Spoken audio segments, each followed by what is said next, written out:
আমরা তো কম বেশ সবাই জানি ডাল রান্না করতে হয় কীভাবে, এটা শেখার কথা না। এখন যে যেভাবে রান্না করে তার কাছে সেভাবেই ভালো হবে। কারণ আমি ডালের মধ্যে লবণ, হলুদ, ধনের গুঁড়ো আগেই দিয়ে দিয়েছি। এখন দিব টমেটো। টমেটোগুলো আমি আগেই কেটে রাখছি, টমেটোগুলো দিয়ে দিব। আর যাদের বাসায় বাচ্চা আছে তারা তো আর কাঁচামরিচ কেটে দিতে পারে না, তার জন্য সেটা কাঁচামরিচ আস্ত দিলেই হবে।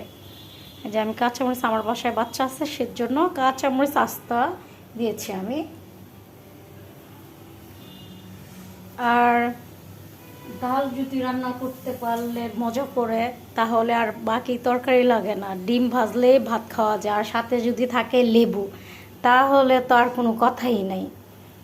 ডাল যদি মজা হয়, ডিম ভাজা দিয়েও ভাত খাওয়া যায়, সেটা যদি মজা করে রান্না করতে পারলে। তাহলে ডাল তো আমি আজকে ডাল অনেক খুব মজা করে রান্না করবো জানি না, তারপরও আমি মজার জন্য টমেটো দিয়েছি।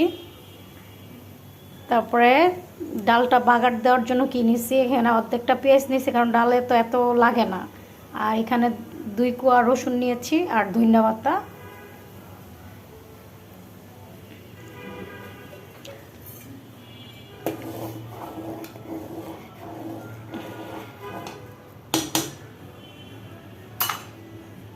তাহলে তো আজকে ডাল আর ডিম ভাজা আর ভাত আর সাথে লেবু, তাহলে কীরকম মজা হবে।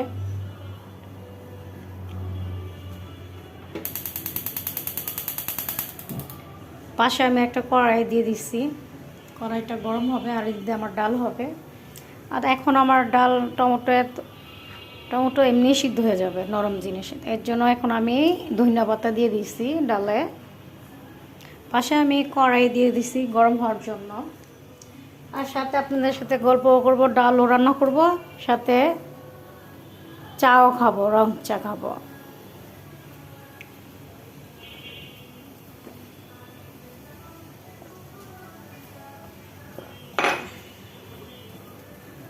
তো আমার কড়াই গরম হয়ে গেছে, আমি একটু তেল একটু বেশি দিব।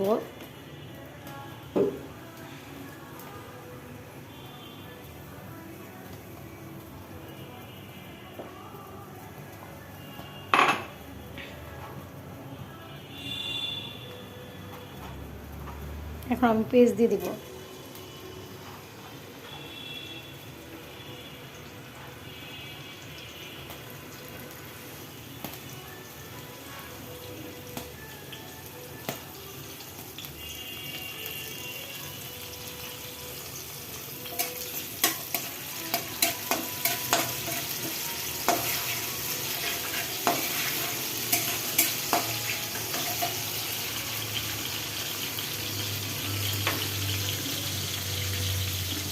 আমার ডালের কালারটা খুব সুন্দর হয়েছে।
আমি পেঁয়াজটা বেশি পুড়বো না, একটু বাদামি কালার আসবে যখন, তখন আমি ডালে দিয়ে দেবো। একটু হালকা বেশি পুড়ে গেলে দিলে ডালটার কালারটা কীরকম হয়ে যাবে, কালো কালো আসবে।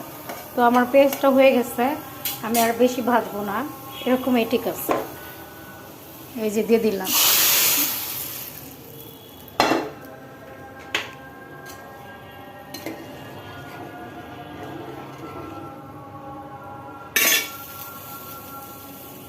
আমার ডালও রান্না করা শেষ, আমার চাও খাওয়া শেষ।